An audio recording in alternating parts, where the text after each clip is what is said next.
Oke, shalom semuanya. God bless ya. Tuhan Yesus memberkati. Nah, kita masuk ke sesi pertama yang part kedua tentang spirit Yakub si penipu. Kita udah belajar yang lalu bagaimana tentang terang firman Tuhan itu akan menerangi kehidupan setiap orang. Di mana ada sisi-sisi gelap yang akan diterangi. Tetapi oleh karena terang itu datang, maka kita akan jelas nyata ada bayangan kegelapan. Kalau kita menuju ke timur, maka matahari di depan kita. Ketika pagi hari, bayangan di belakang kita gelap. Masa lalu kita yang gelap, Tuhan akan terangi. Itu saudaraku. Saya pernah bicarakan di beberapa saat yang lalu ya saudaraku ya. Nah, ketika pada siang hari, tengah hari, itu bayangan kegelapan ada di bawah kita. Gitu. Tuhan akan terangi apa yang kita perbuat yang salah saat sekarang. Gitu saudara. Nah, kita jalan terus menuju timur, lalu menuju ke senja. Dari terang sinar tengah hari menuju senja. Itu matahari di belakang kita, bayangan kegelapan di depan kita. Tuhan akan sinari masa depan kita itu nggak boleh yang seperti apa, karena itu kegelapan. Nah, itulah pertumbuhan dari orang percaya. Dimana ketika mengenal Tuhan, Tuhan ajar apa yang pernah kita lakukan yang salah, yang nggak boleh dilakukan lagi. Karena itu kegelapan, membuat hidup kita gelap, membuat kita gagal, membuat kita jahat, membuat kita masuk neraka, membuat kita tidak berkenan sama Tuhan, dan sebagainya. Pokoknya yang negatif, yang gelap. Tuhan akan kasih lihat yang lalu. Tuhan selalu bicara dulu yang lalu, yang nggak boleh dilakukan lagi. Setelah itu, berdasarkan waktu Tuhan ya, setiap orang berbeda, Tuhan akan menerangi yang sedang kita kerjakan, yang sekarang. Nah, itu antara kurang lebih setengah 12 sampai setengah 1 atau jam 11 sampai jam 1 siang. Bayangan yang sekarang, Tuhan tuntun terus bahwa ini negatif, ini nggak boleh.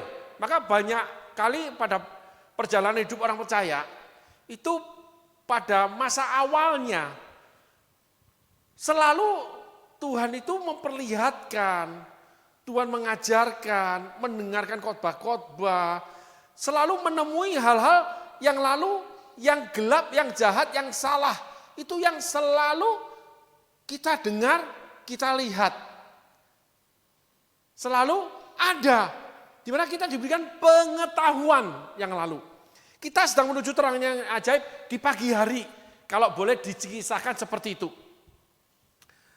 Wah, kesaksian nih, begitu ketemu Tuhan, mengenal Tuhan, lalu seringkali kan bersaksi ya, saya dulu itu, nah, setelah mengenal Tuhan, saya bertobat saudaraku. Wah, terjadi perubahan. Karena memang sedang menuju matahari, di pagi hari, di awal. Tapi dalam perjalanan namanya di tengah hari, itu Tuhan selalu bicara yang boleh dan tidak boleh kamu lakukan sekarang. Nah, ini sandungan pertama. Kalau yang lalu orang bisa terima, iya benar ya. Ternyata ya, kalau aku lihat orang bercerai, ternyata ya orang kalau menyembah berhala, ternyata ya orang kalau lakukan ini akhirnya begini ya. Untung aku ketemu Tuhan. Aku mau berubah. Ada yang namanya studi banding yang Tuhan berikan dalam peristiwa hidup. Ada aja cara Tuhan menyatakannya. Tuhan itu luar biasa saudaraku. Ketemu dengan teman, ketemu dengan orang, masuk dalam komunitas, lalu melihat kesaksian orang, lalu menemui juga peristiwa hidup orang lain di mana kegelapan itu jelas, nyata, hasilnya tidak baik. Tuhan akan perlihatkan itu saudaraku. Untuk mengajarkan kita bahwa yang lalu itu nggak boleh dilakukan lagi. Terus berdasarkan waktu tertentu, mencapai titik tertentu, nah, saudara sudah mulai memasuki yang harus dilakukan yang sekarang. Gitu. Nah, saudara kan diajar, kok selalu nggak boleh, selalu salah, selalu ini itu. Itu saudara sedang berada di tengah hari. kenabian datang, bicara. Lalu khotbah-khotbah yang keras, orang-orang yang bicara terus terang. Lalu mungkin pasangan tiba-tiba menyatakan diri apa yang dia tidak sukai. Lalu kita mulai ditegur, dikoreksi. Gitu. Aku nggak suka. Gini. Peristiwa-peristiwa di mana saudara lakukan sesuatu, itu langsung dapat hasilnya. Bayangkan kegelapan itu. Padahal saudara sudah hidup dalam terang, yang di awal pagi hari saudara menuju kepada terangnya. Ya, bayangan masa lalu. Nah, saudara sudah hidup dalam terang nih, tapi tetap ada bayangan kegelapan, jadi harus terima koreksi. Terima peristiwa yang gak enak, menyatakan bahwa tindakan saudara itu salah. Kenapa kok saya sekarang keadaannya salah terus? Kenapa saya itu sekarang kok banyak dituntut aja? Kenapa kok sekarang ini kayaknya gak ada deh yang enak buat saya? Tuhan sedang mengkoreksi saudara. Saudara masuk pada pertengahan hari. Saudara, setiap yang saudara lakukan, bayangan itu selalu mengikuti saudara. Baik pagi hari, baik tengah hari, baik senja. Itu bayangan mengikuti kita, saudaraku. Cuman itu di belakang, di bawah, atau di depan. Sampai kita dipanggil pulang. Dan itu terjadi rotasi. Terus. Tiba-tiba Tuhan ungkap yang lalu lagi. Kenapa sih kok bicarakan yang lalu lagi? Atau ada orang khotbah nih. Khotbahnya udah kuno. Enggak. Saudara sedang memasuki pagi hari lagi. Saudara sedang menuju ke siang hari lagi. Terus diperbaharui. Gitu. Roh dan pikiranmu diperbaharui. Gitu saudaraku. Nah, ketika saudara mendapatkan itu, banyak yang gak tahan. Kenapa? Merasa benar. Saya sudah melayani, saya sudah memberi, saya sudah mau tunduk, saya sudah melakukan ABCD, saya sudah perbaiki, saya sudah tapi belum sempurna. Saya sudah tapi belum benar. Saya sudah masih ada kerusakan yang lain. Makanya Tuhan tuntut lebih intensif. Kehidupan saudara mendapat tekanan yang lebih berat. Kok ikut Tuhan makin lama bukan makin ringan ya? Tadinya kok enak, tapi sekarang kok aku mendapat pleasure yang lebih. Aku dapat tekanan, semuanya kok berubah. Karena memang tuh saudara sedang di tengah hari. Panas makin tinggi. Kaki saudara nginjak apa belum panas. Kecuali saudara di bawah namanya pohon yang rindang. Ada sesuatu yang menutupi saudara antara matahari dengan saudara. Jadi saudara di tengah kegelapan itu. Nah, orang-orang yang di tengah kegelapan, dia tidak akan merasa mendapat koreksi. Tidak akan merasa. Enggak itu, saya enggak itu. Yang pertama, ketika dapat koreksi kena panas itu, marah dia. Berkeringat, merasa panas, kepala sakit, kaki terasa panas, nginjak di tanah itu panas. Semuanya enggak enak, berkeringat, kulit gosong, merah membara, terbakar matahari. Memang saatnya saudara, kalau kitab yang lain mengatakan, dari dapur perapian aku membentuk engkau. Jadi saudara saat itu Tuhan ingin saudara lakukan yang pas, yang benar menurut Tuhan. Selaras kehendak Tuhan, melakukan kehendak Tuhan yang sempurna. Tuhan sedang membangun saudara untuk saudara bertumbuh di dalam kasih karunia. Di mana Rasul Paulus katakan dikurung. Di mana Rasul Paulus katakan aku ditawan oleh roh. Itu saudaraku. Roh Kudus menawan kita. Jadi ketat sekali. Dipenjara oleh karena Tuhan. Tapi justru di penjara Paulus menulis kitab. Kalau dia di luar penjara, dia khotbah terus memenangkan jiwa. Salah satu tugasnya. Tapi ada tugas yang lain menunggu dia. Di penjara dia harus menulis kitab, yaitu firman Allah yang kita terima hari ini. Dia memenangkan jiwa, ya, tapi ada jauh lebih besar ketika dia di penjara. Dia menemukan namanya tengah hari buat dia. Keadaan sulit sekali. Kalau rumah itu RSSSSSS gitu saudaraku. Rumah sangat sederhana, sana sini sempit, semen sangat sedikit, selonjor sangat sulit. Udah 9 tuh. Segalanya serba terkurung. Nggak enak. Saudara mau lari juga nggak bisa, panas. Saudara makin ngos-ngosan. Saudara berteduh, berarti saudara di antara kegelapan. Saudara menghindari prosesnya Tuhan. Ketika yang nggak enak itu menjepit saudara, panas banget. Itu saudara sedang di bawah tengah hari. Dan itu terus loh saudara, terjadi dalam kehidupan saudara. Semakin hari semakin indah di sana. Setiap ranting yang berbuah akan dibersihkan supaya lebih banyak lagi buahnya. Sudah berbuah itu dibersihkan saudaraku. Kapak di akar pohon, pohon yang tidak berbuah ditebang. Tapi yang berbuah itu dibersihkan.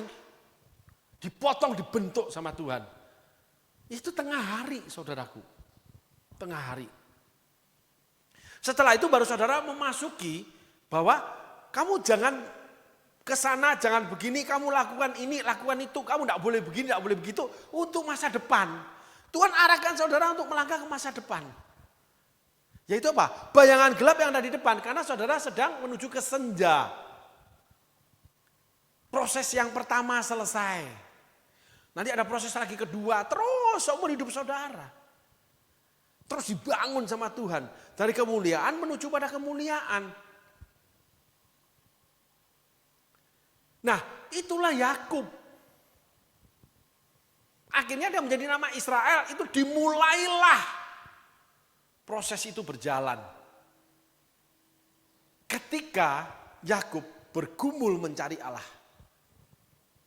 Bergelut, tetapi ternyata dia salah minta. Dia minta berkatilah aku. Karena berkatnya sudah ada pada kakeknya, pada ayahnya. Bapak sama engkongnya dia sudah. Gitu. Berarti Yakub tidak punya pergumulan, tidak ada pergaulan yang karib dengan Allah. Sehingga Yakub mendapatkan masa jeda hidupnya yang kosong akan prosesnya Tuhan. Tetap kaya. Tapi ketika terjadi kelaparan di tanah Kanaan, Yakub dengan cara itu dipindahkan ke Mesir. Dipersiapkan anak cucunya jadi budak. Jadi saudara, ketika saudara diberkati Tuhan, ketika dipakai, saudara jangan sukacita. Karena itu privilege Allah. Itu Allah yang kerjakan. Tapi akhir hidup saudara, termasuk anak cucu saudara, hidup dalam damai sejahtera Allah. Hidup dalam kebenaran Allah. Tidak dalam namanya pertempuran, pertengkaran. Saling bunuh kakak beradik. Gereja saling berpisah kakak beradik. Kakak beradik saling tuntut kekayaan orang tua ke pengadilan. Bahkan anak dengan mamas menuntut ke pengadilan harta. Anak-anak Tuhan. Padahal hidupnya kan kaya, diberkati. Kenapa? Karena Yakub tetap menjadi si penipu. Namanya Israel. Tapi dia tetap melakukan bayangan masa lalunya. Dia tetap berjalan di dalam kegelapan. Sehingga masa depan dia gelap. Yakub tidak berubah. Di pertengahan jalan dia ketemu dengan Laban. Di pertengahan jalan dia ketemu dengan Esau. Dia tetap melakukan hal yang sama. Sehingga ada orang licik. Itu sampai mati licik. Walaupun udah jadi seorang pendeta. Liciknya luar biasa. Mentalnya itu tidak pernah berubah. Kenapa? Karena nggak mau belajar. Melihat kegelapan. Tidak mau belajar ketika terang firman Tuhan untuk menuntun dia saat itu. Yang pertama tidak mau pernah belajar yang salah yang dia pernah lakukan. Yang terakhir, dia berjalan di dalam kegelapan, carpe dewe, itu Saul. Simson, Daud. Sehingga Daud tetap menjadi raja 40 tahun, Simson itu tetap meruntuhkan bangsa Filistin, Saul tetap menjadi raja 40 tahun. Tapi kisah hidup mereka tragis. Kalau Saul akhir hidupnya, Daud perjalanan hidupnya, Simson hidupnya sendiri, Daud anak-anaknya saling berkelahi, kakak perkosa adik. Di mana letak salahnya saudaraku? Daud menjadi biji mata Allah, orang mengasihi Tuhan, dia perkataan dia, nyanyian dia menjadi mazmur, dikisahkan di kitab Samuel, di kitab Tawari, menjadi Alkitab kisah hidupnya, perkataan dia menjadi firman Allah. Tapi lihat anak-anak dia, kakak perkosa adik, anak mau bunuh orang tua, bapaknya sendiri mau dibunuh, Daud itu mau dibunuh sama Absalom.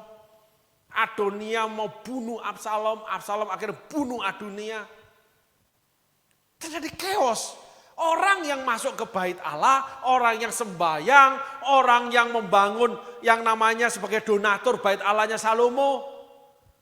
Orang yang bermasmur untuk Tuhan, orang yang main kecapi, roh jahat undur dari Saul, orang yang demikian dekatnya sampai dipanggil biji mata Allah.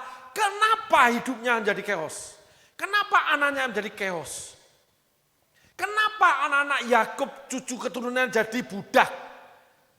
Apakah itu proses Tuhan? Tidak. Itu akibat kita berjalan dalam kegelapan. Kegelapan hati, perbuatan yang gelap, karakter yang gelap. Karena kita tidak memperhatikan. Esau itu tidak memperhatikan. Saudara tidak memperhatikan pelayanan saudara. Saudara tidak memperhatikan pasangan saudara. Saudara tidak memperhatikan anak saudara. Saudara tidak memperhatikan rumah saudara. Sehingga rumah akhirnya kebakaran. Anak jadi rusak. Istri kemana, suami kemana. Karena kita tidak memperhatikan. Kalau kita memperhatikan, kita tahu itu kegelapannya di mana. Lalu Roh Kudus akan terangi. Kalau yang lalu kita belajar, tidak boleh lakukan lagi, Roh Kudus akan ajar. Kalau yang sekarang Tuhan tuntun untuk saudara berjalan, jangan melakukan kegelapan itu. Setelah itu kita berjalan ke depan, Tuhan arahkan kita untuk tidak masuk dalam kegelapan bayangan itu yang ada di depan kita. Ini penting saudaraku. Mengikut Tuhan itu adalah melakukan firman Tuhan dengan tuntunan Roh Kudus.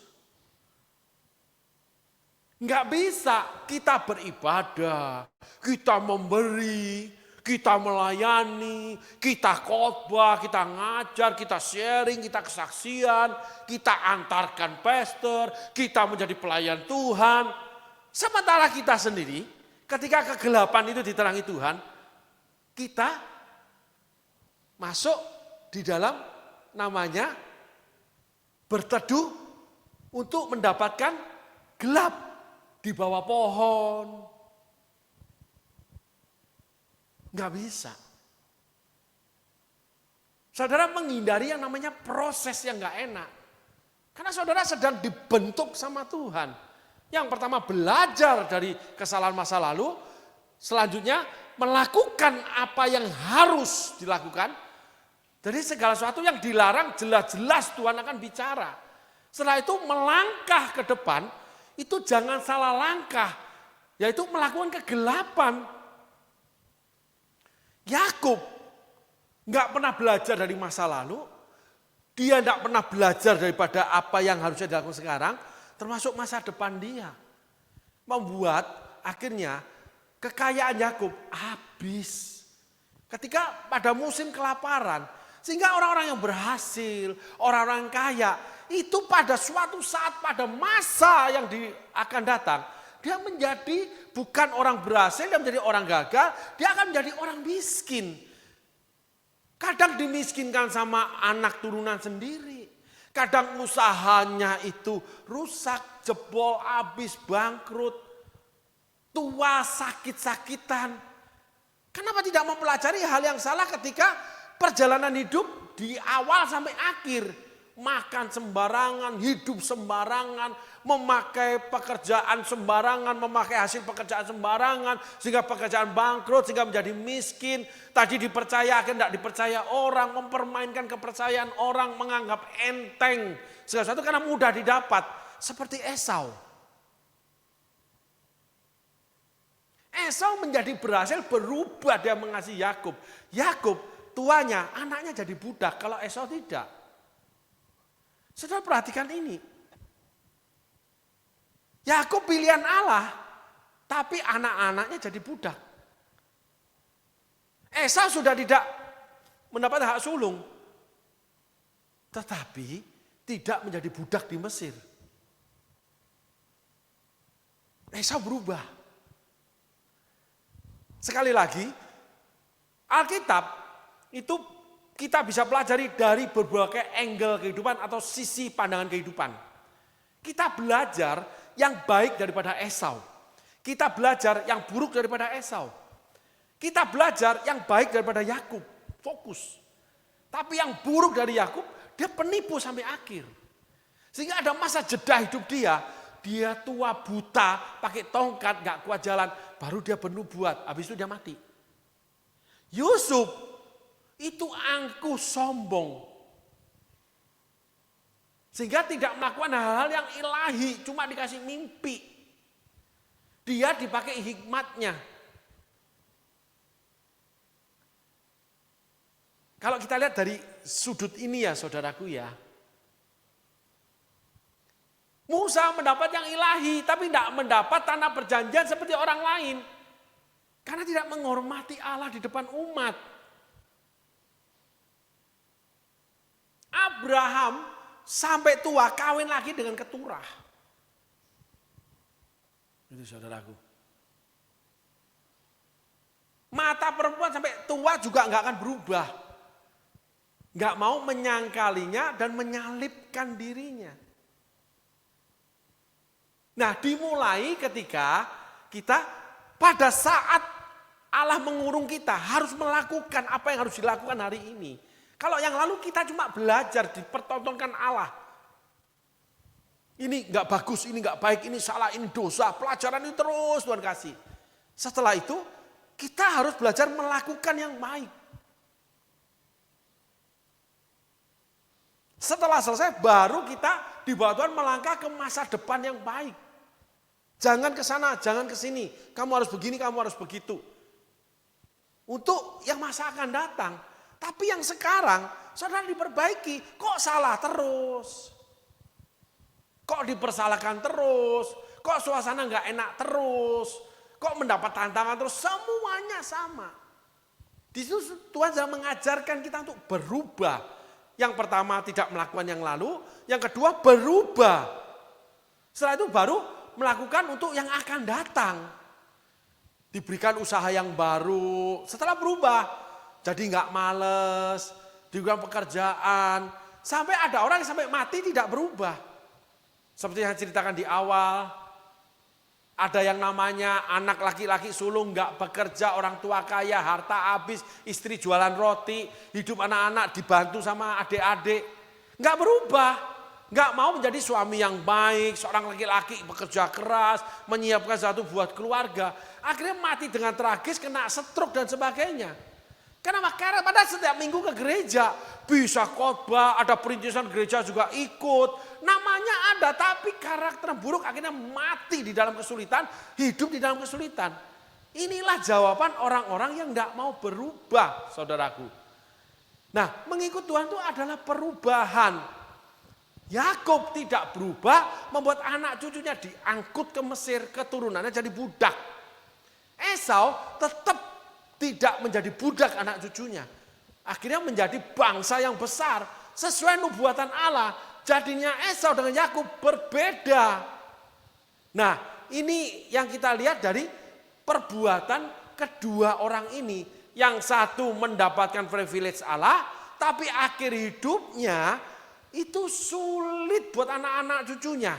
Jadi ada orang melayani Tuhan, tapi akhir hidupnya sulit buat anak cucunya. Kenapa? Bercerai. malas bekerja, hidup sembarangan, merokok, minum-minuman keras.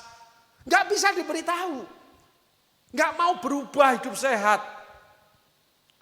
Ada lagi juga melayani Tuhan, udah jadi hamba Tuhan.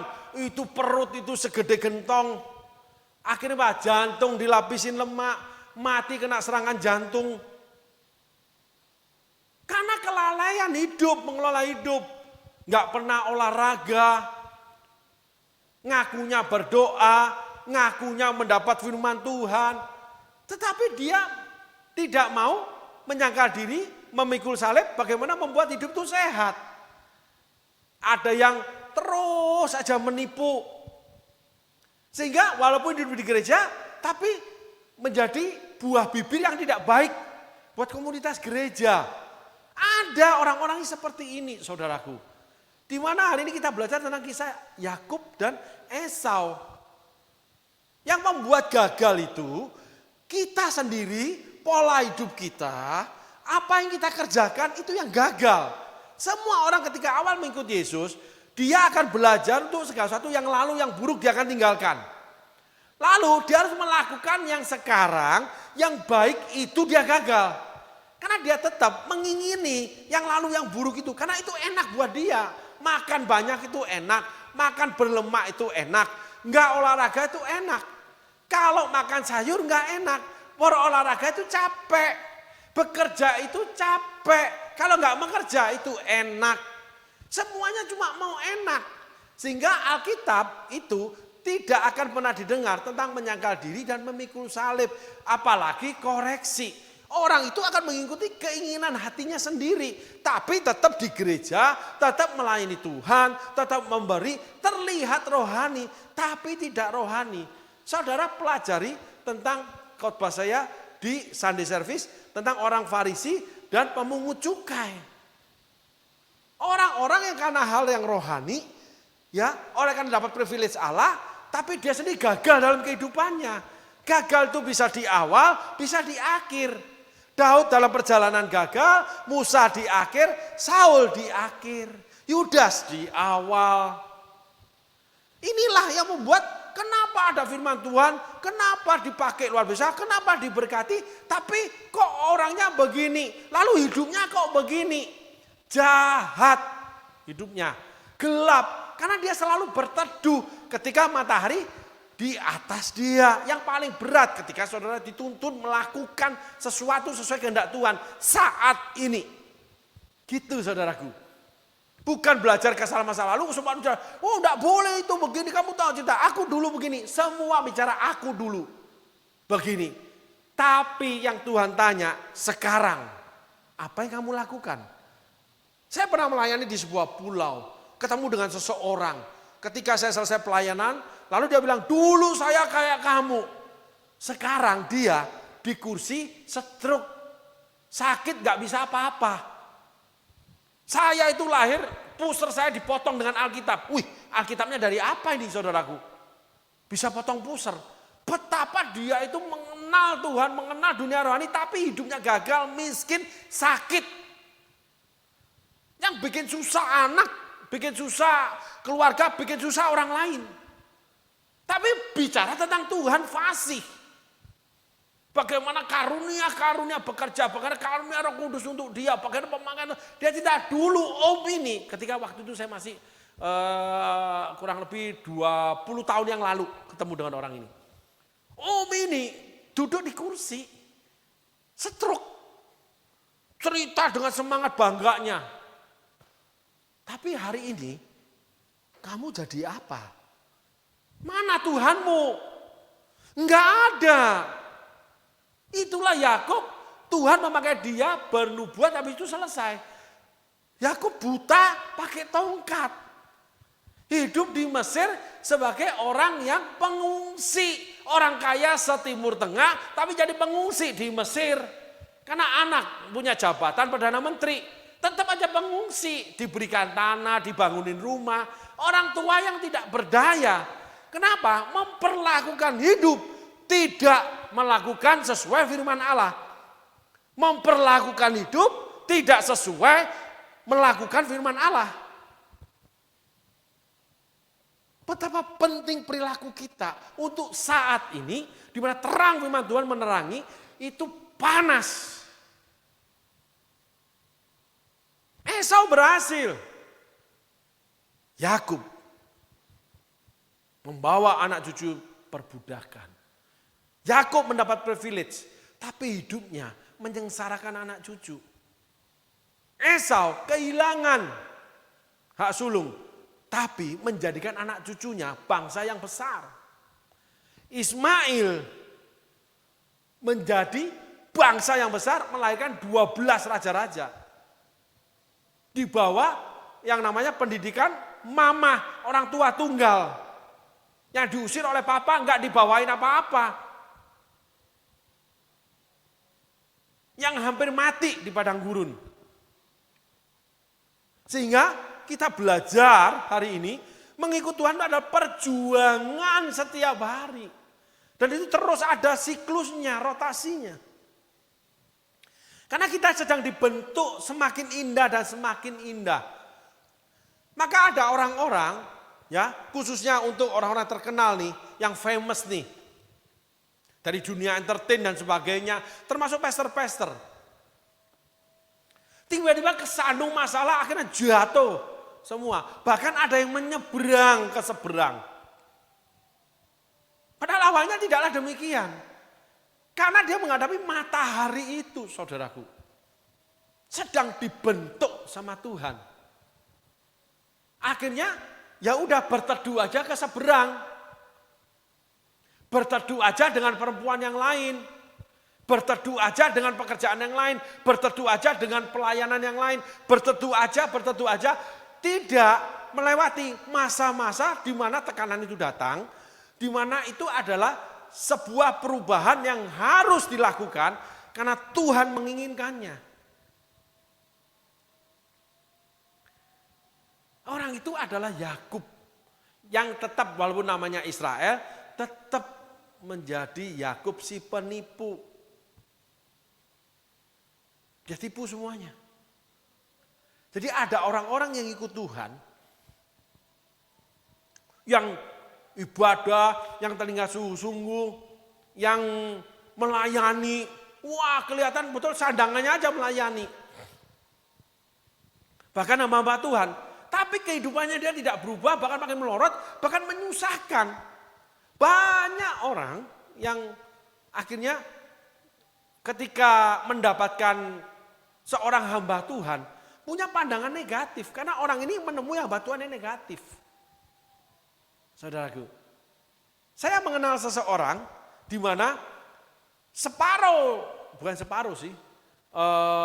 beberapa belas tahun hidup daripada tunjangan, daripada kerabatnya. Karena hamba Tuhan ini memang sedang berjuang, tidak mendapatkan penghasilan, pemasukan, pemeliharaan keluarga yang cukup. Tuhan datangkan dari kerabatnya. Tapi setelah beberapa belas tahun kemudian, tunjangan itu tidak diberikan. Hamba Tuhan ini malah memberikan tunjangan kepada orang lain. Bertumbuh ekonominya. Berbuah ekonominya dengan apa? Malah memberi tunjangan kepada orang banyak, orang lain. Kenapa? Karena melewati masa-masa tekanan itu, saudaraku. Bagaimana harus berjuang. Tidak mengandalkan tunjangan. Nah, hal-hal inilah yang diinginkan Allah, perubahan-perubahan itu. Yakub tetap melakukannya. Esau berubah, saudaraku. Tolong ditampilkan ayatnya. Kemudian berangkatlah, ayat selanjutnya.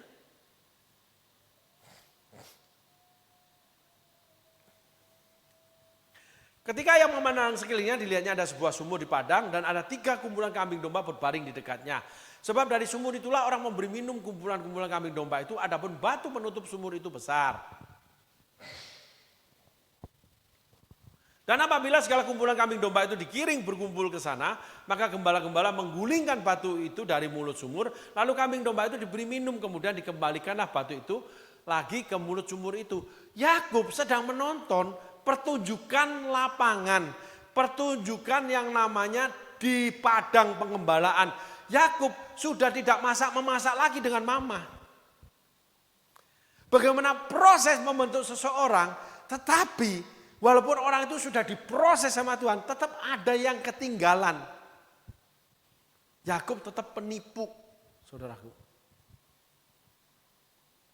Yang akhirnya Yakub harus membayar dengan anak cucunya.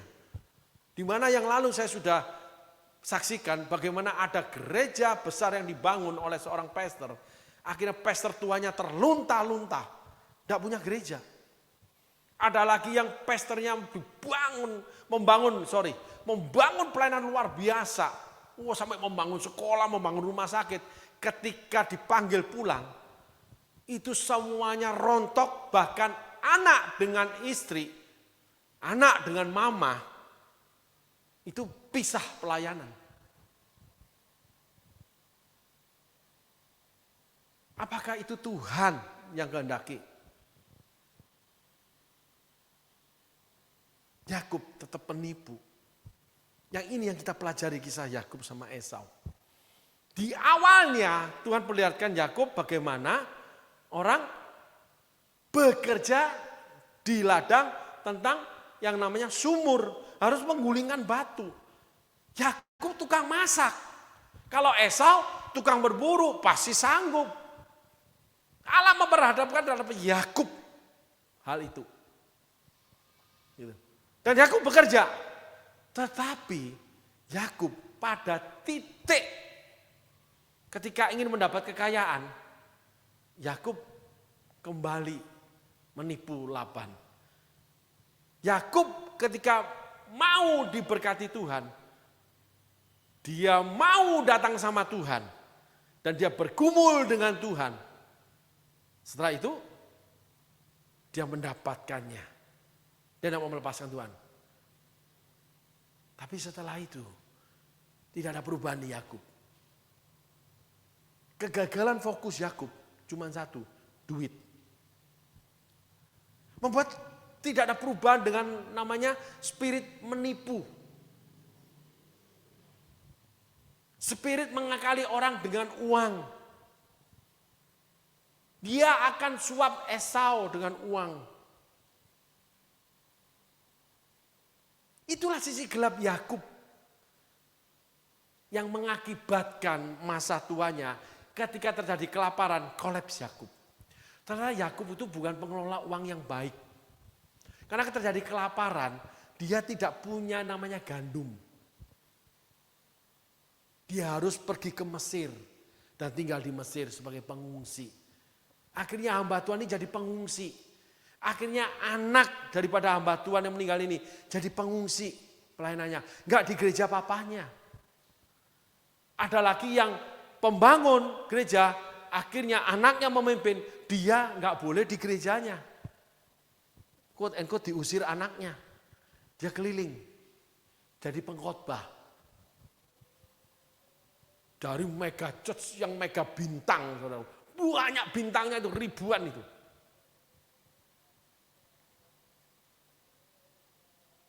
Kasih karunia tidak mengubahkan. Hati yang melekat dan menyembah, taat pada perintah, itu akan membawa perubahan. Karena dikurung, diminta menyangkal diri, dan memikul salib. Itu penting. Yakub diperhadapkan, dia harus belajar. Tetapi belajar mengembala menjadikan Yakub itu menjadi gembala yang berhasil. Laban makin berhasil, makin diberkati Tuhan. Karena Yakub mendapat kasih karunia hak sulung. Seperti Yusuf. Apapun yang dikerjakan Yusuf dibuat Tuhan berhasil. Karena tangan Tuhan menyertai setiap pekerjaan yang dikerjakan oleh tangan Yusuf. Salomo itu diberkati Tuhan karena hikmat Allah menyertai setiap apapun dikerjakan oleh Salomo. Sehingga selalu Salomo itu menang. Yusuf itu selalu menang. Daud berperang selalu menang. Saul selalu menang. Musa selalu menang. Tetapi kasih karunia tidak membawa perubahan karakter. Hari ini kita belajar, saudaraku, dari kisah Yakub. Nah, Esau ketika dia kehilangan kasih karunia, dia berjuang dengan tanpa fasilitas penyertaan Allah. Esau berhasil. Satu yang kita lihat terang firman Tuhan ini, Esau berhasil. Esau anak cucu keturunannya tidak menjadi budak di Mesir. Yakub membawa anak cucunya menjadi budak, Esau tidak. Bagaimana Esau punya kesadaran untuk membangun hidupnya. Sehingga keberhasilan hidup bukan dari kasih karunia, bukan dari privilege Allah, bukan dari panggilan Allah. Tapi oleh karena kesadaran membangun hidup untuk menjadi berhasil dan berkenan kepada Tuhan. Yakub berhasil, tapi dia tetap menjadi penipu. Esau berhasil dengan membangun tanpa privilege. Berjuang. Karena dari kecil terbiasa berjuang. Tidak larut dalam kemanjaan. Kalau Yakub manja. Karena Tuhan membuat kaya. Hati-hati dengan kasih karunia Tuhan. Hati-hati dengan panggilan Tuhan yang besar-besar. Setiap sumur yang digali Abraham, Ishak dan Yakub selalu keluar air. Bahkan sumur yang mati digali keluar airnya. Gimana enggak kaya? Seluruh hewan pengembalaan di Timur Tengah, dari onta sampai yang namanya kambing, domba, lembu, itu semua tergantung dari air, saudaraku. Di mana ada air, di situ ada kehidupan. Yakub selalu diberikan air sama Tuhan sehingga makin kaya dan semakin kaya. Tetapi kekayaan tidak mengubahkan karakter Yakub dari seorang penipu.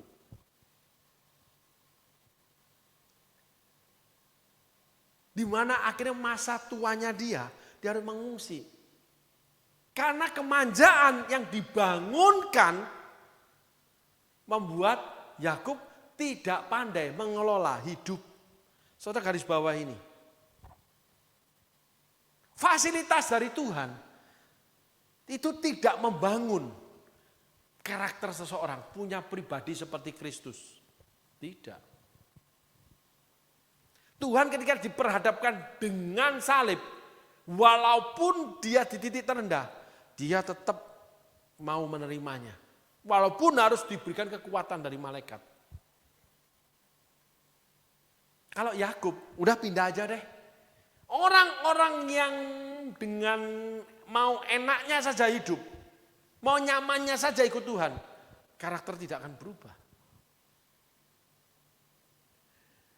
Yakub diberikan pekerjaan pertama, diperlihatkan bagaimana harus menggulingkan batu.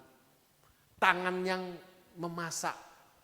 Yang di rumah aja, yang gak pernah kepanasan, hidup manja.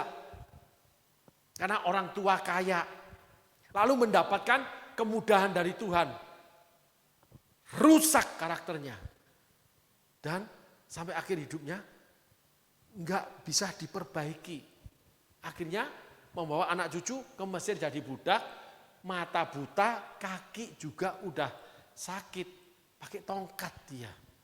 Baru dia bernubuat, setelah itu dia dipanggil pulang sama Tuhan. Hidup yang tidak menghasilkan apa-apa. Hidup yang cuma menerima yang baik dari Tuhan. Hidup yang tidak menghasilkan apa-apa buat Tuhan. Bahkan meninggalkan keturunan diperbudakan. Banyak orang seperti ini. Ada cerita seorang tante-tante tua yang ikut gereja di mana pastor ini berkhotbah, menceritakan dan kadang membawa nama si tante ini. Coba belajar dari ibu ini. Dari muda saya kenal dari anak sekolah minggu. Wah, si om ini perintis gereja udah 50-60 tahun. Sampai tua setia dengan Tuhan. Masuk di namanya barisan doa. Muda itu jadi guru sekolah minggu. Lalu aktif di kaum muda. Lalu di ibu-ibu. Sampai tua setia terhadap gereja. Tetapi hidup tercerai dari suami. Hidup anak-anak nggak tahu di mana. Atau hidup sampai tua tetap ditunjang oleh gereja keuangannya. Apa yang terjadi, saudaraku? Ada orang-orang yang dari muda sampai tua itu butuh tunjangan dari orang lain. Apakah itu panggilan? Saya nggak mengerti kalau itu dikatakan panggilan. Saya tidak ingin menjustifikasi, tapi kita lihat dari sisi ini.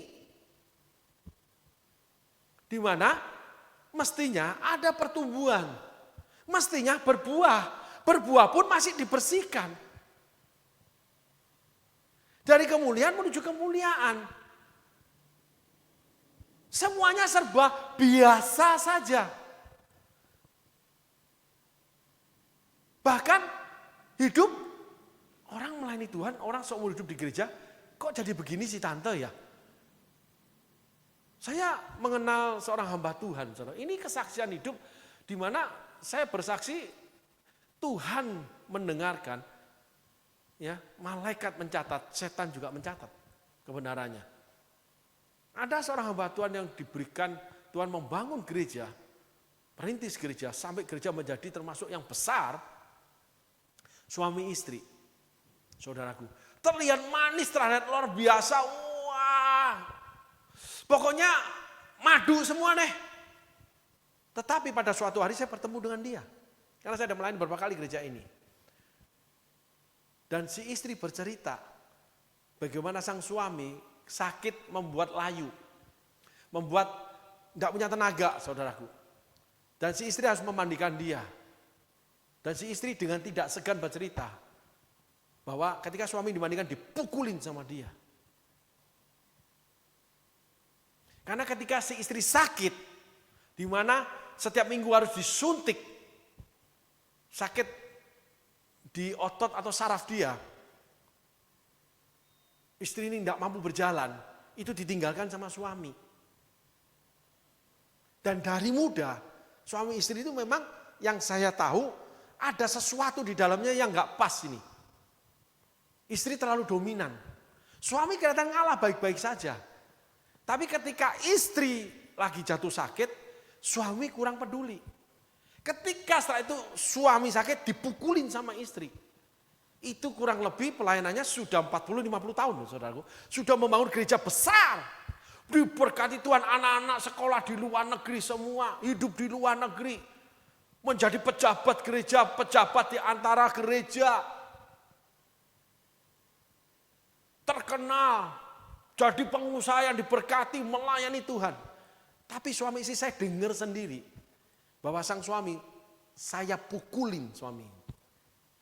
Karena kami cukup dekat hubungannya, saudaraku. Arti cukup dekat, karena saya melayani, beliau juga terbuka.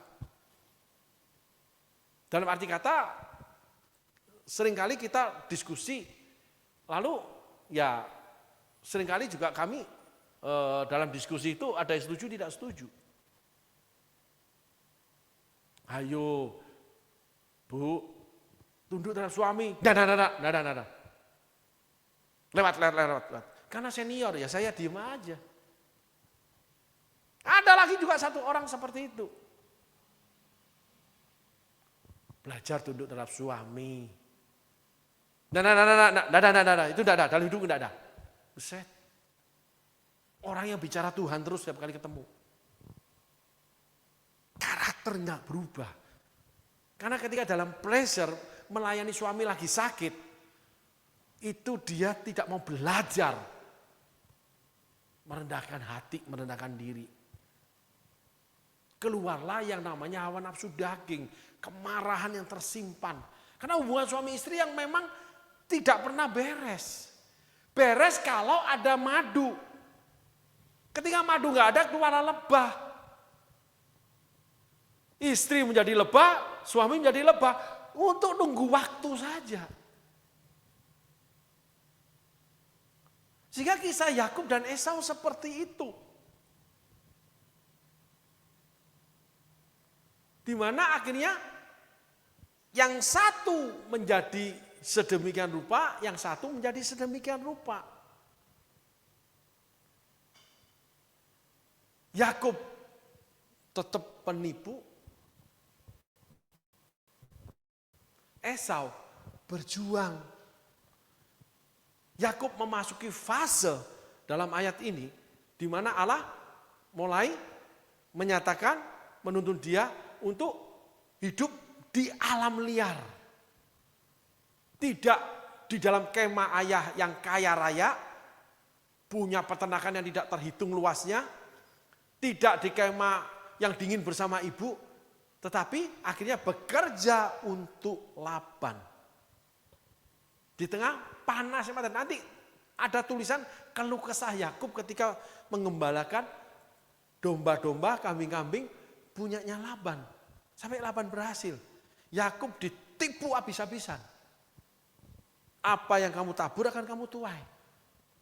Yakub menabur tipu terhadap Esau.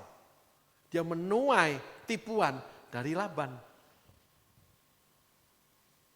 Inilah kisah-kisah yang mengawali kita untuk mengenal bagaimana proses dari Tuhan itu bukan bergantung dari kasih karunia. Bukan bergantung dari penyertaan Tuhan. Bukan bergantung dari berkat Tuhan. Bukan bergantung dari kuasa Tuhan. Tetapi hati yang mau berubah. Hati yang mau membangun diri menjadi lebih baik, menjadi lebih kudus, menjadi lebih benar. Bukan oleh karena penyertaan Tuhan, tapi karena hati yang mengasihi. Hati yang mau berubah. Hati yang mau berjalan terus dituntun Tuhan, melihat kegelapan dan meninggalkan kegelapan dalam hidupnya. Dari dahulu, sekarang, sampai selama-lamanya. Amin saudaraku. Tuhan Yesus memberkati. Terima kasih.